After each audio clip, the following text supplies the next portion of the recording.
Shalom, selamat malam Bapak Ibu Saudara yang terkasih. Berjumpa kembali kita pada renungan malam.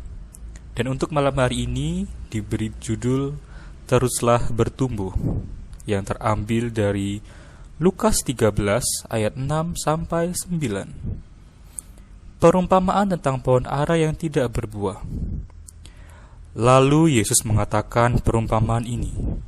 Seorang mempunyai pohon ara yang tumbuh di kebun anggurnya, dan ia datang untuk mencari buah pada pohon itu.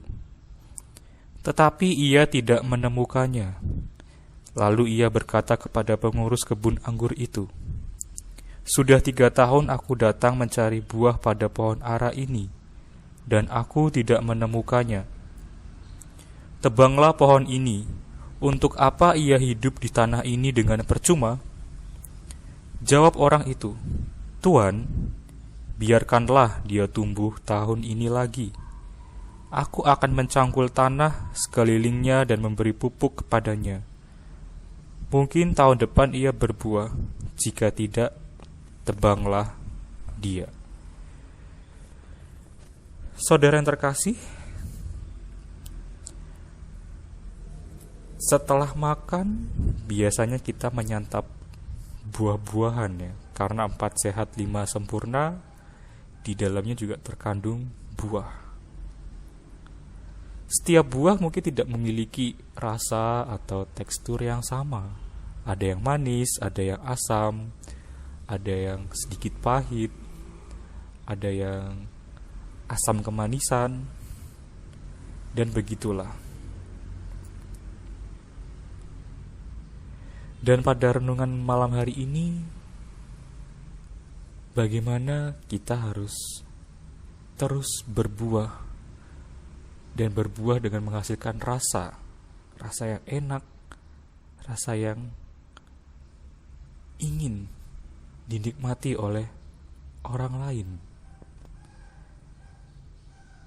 Kehidupan sebagai orang Kristen tampaknya mempunyai tuntutan yang sama di dalam pohon ara di bacaan malam hari ini.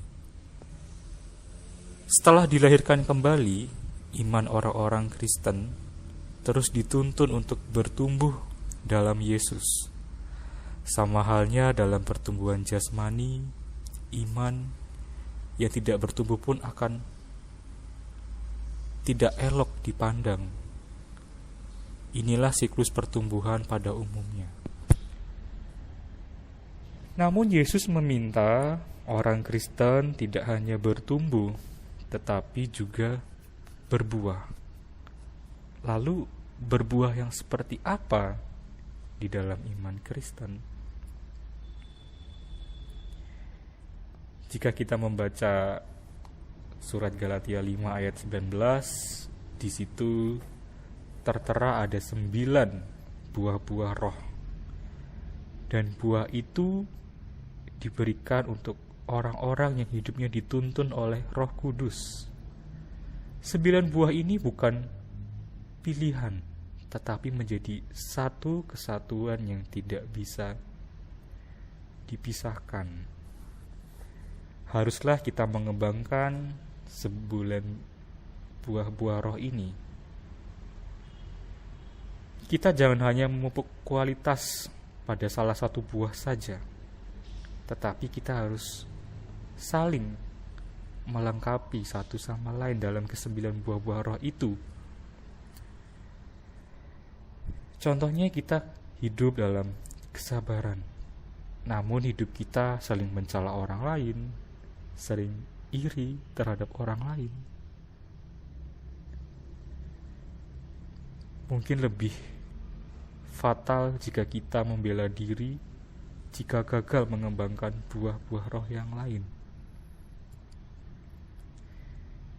Iman dari murid Yesus yang besar bukan saja diminta untuk bertumbuh. Sekali lagi, kita juga harus wajib berbuah.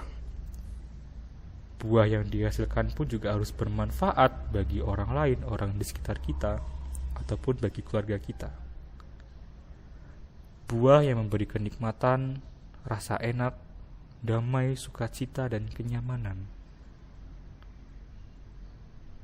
Dari situ kita akan mengerti bahwa Allah memang ada di dalam Yesus, Sang Juru Selamat. Jadi saudara-saudara sekalian, teruslah kita berbuah di dalam iman Kristen untuk diri kita, sesama, dan untuk Tuhan Yesus. Amin. Mari kita bersama-sama bersatu di dalam doa. Ya Yesus Kristus, sungguh kami merasakan terima kasih atas perenungan-Mu pada malam hari ini. Kita tidak hanya dituntut untuk bertumbuh, tetapi kita harus berbuah, seperti yang Kau ajarkan dalam buah-buah roh. Kiranya kami dapat hidup dengan baik, dengan menjadi buah yang enak dan bermanfaat bagi diri kita maupun orang lain.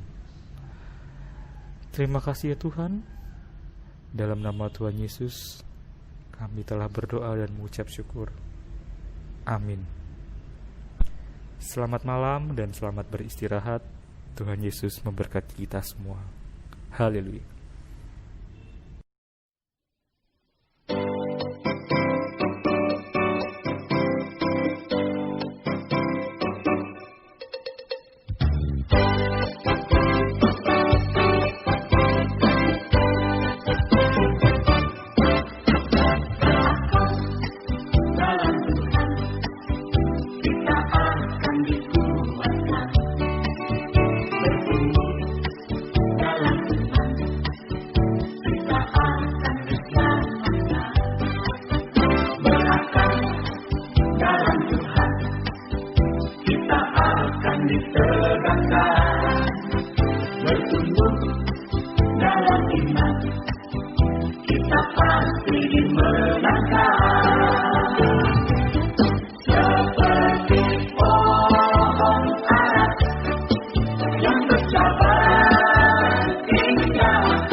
Iman kita bersurat-surat dan berbuat